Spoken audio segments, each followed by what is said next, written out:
Ladybird Heard Next by Julia Donaldson. Once upon a farm lived a ladybird, and these are the things that she saw and heard. The cow in her shed, the horse in his stall, the cats who purred on the garden wall, the barn full of straw, the field full of sheep, the kennel where the dog lay fast asleep, the fish in the pond, the drake and the duck, the hive of bees and the heap of muck, a hog in his sty, the goose in her pen, and the coop that was home to the little red hen. Now, the fat red hen with her thin brown legs laid lots and lots of speckled eggs. But then, oh help, oh no, oh dear, those eggs began to disappear. Each morning all the eggs had gone, and the animals asked, "What's going on?" "I'll find out," said the ladybird. So she flew and she flew, and she saw and she heard.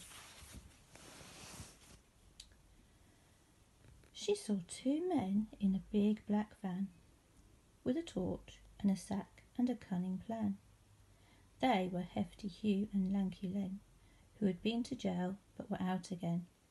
Said Lanky Len to Hefty Hugh, "Let's steal another egg or two." But Hefty Hugh said, "Listen, Len, I vote we steal the fat red hen. We'll make our way to the chicken coop and scoop her up in one fell swoop. Just think of all those legs she'll lay us, and all the money folks will pay us." And Len replied, "We'll soon be rich. It makes my fingers start to itch." The little spotty ladybird told the animals what she'd heard. Hefty Hugh and Lanky Len are planning to steal the fat red hen. Then the cow said "moo," and the hen said "cluck." "Hiss," said the goose. "Quack," said the duck. "No," said the horse. "Oink," said the hog. "Bah," said the sheep.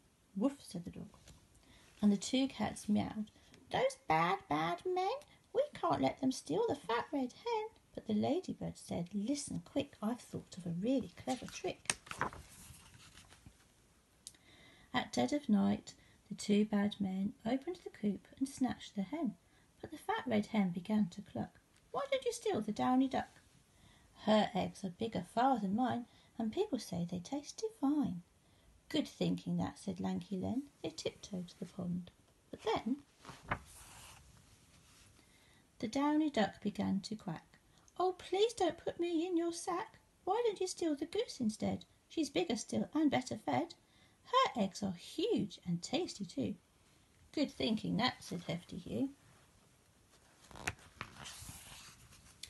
But when they tried to steal the goose, she hissed at them, "I'm not much use. Why don't you steal that great big bird, the super-duper snuggly snurd?"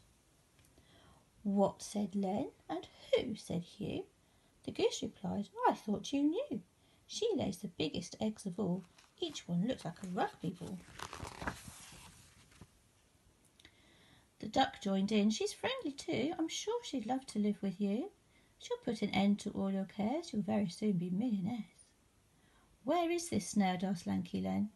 "Not far away," chipped in the hen. "She lives inside that big brown heap. You'll find her there. She's fast asleep." The two thieves laughed. "We've got it made. Let's take turns with the farmer's spade." They dug, and Len said, "Pooh, it stinks," and Hugh said, "So do you." And Len said, "Where's that giant bird, the super-duper snuggly snurd?" "She's rather shy," the goose replied. "She must be hiding deep inside." So they dug a tunnel nice and deep. "That's it," said Hugh. "Now in we creep." "I think we're nearly there," said Len. "The snurd will soon be ours." But then the heap collapsed, and Hugh said, "Yuck, we're covered head to toe in muck." And Len complained, "There is no snurd, they just made up that giant bird." The animals gathered round, and all let out a deafening sound. "No, oink, bah, woof, woof, meow." What a racket, what a row. The farmer woke and said, "Goodness me," and he had a word with his prize queen bee. And the bees chased after the two bad men, who never came back to the farm again.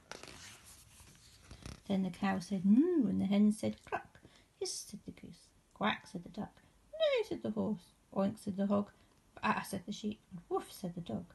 And the farmer cheered, and both cats purred. But the ladybird said never a word, and neither did the snuggly snurd. Good night, everybody.